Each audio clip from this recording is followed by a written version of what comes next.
গেটৰ সন্মুখত দিম কৰিম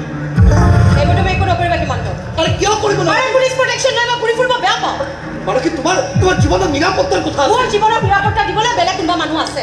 জানো মানে জানো মইতো আছোৱেই কিন্তু মোৰ বেলেগ বেলেগ ফালে ডিউটি থাকে নহয়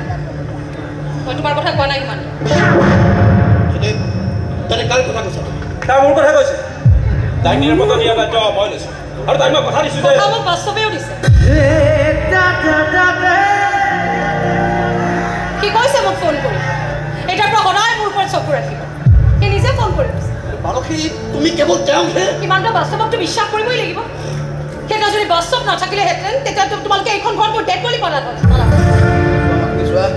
তাৰ উদ্দেশ্য যদি ক'ত আছিল এই কেছটো থানালৈ নিবলৈ লাগে এইবোৰ বেলেগে নুবুজিবও পাৰে কিন্তু আজি কিন্তু মই ঠিক বুজি পাইছোঁ আৰু বুজি পাইছোঁ কাৰণে আজি মোৰ অহংকাৰেৰে চিঞৰি ক'ব মন গৈছে মই বাস্তৱ ফুকনৰ প্ৰেয়সী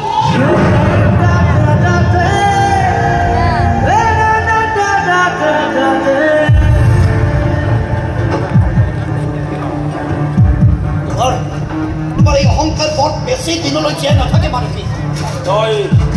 কিয় কাহিনী কৈছ আৰে এইবোৰ তাই প্ৰেম নহয় ইন্দ্ৰ পাগলাবি হয় পাগলাবি তই কেনেকৈ জানিলি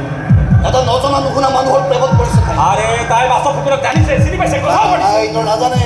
সি ৰাতিৰ অন্ধাৰত লুকাই চুৰকে তাইৰ ওচৰলৈ আহে মানুহে ৰাতি লুকাই চুৰকে প্ৰেম কৰে কিন্তু যেতিয়াই সি তাইৰ জীৱনলৈ আহে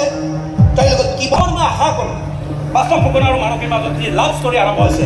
তাৰ যেন এক পজিটিভ ৰিজাল্ট ওলায় নাজানো এইবোৰ সোধাই হোৱা নাই ঘৰত কোন কোন আছে আৰে এইবোৰ সোধাই নাই নহয় মই কিয় সোধা নাই কিয় সুধিব লাগে কচোন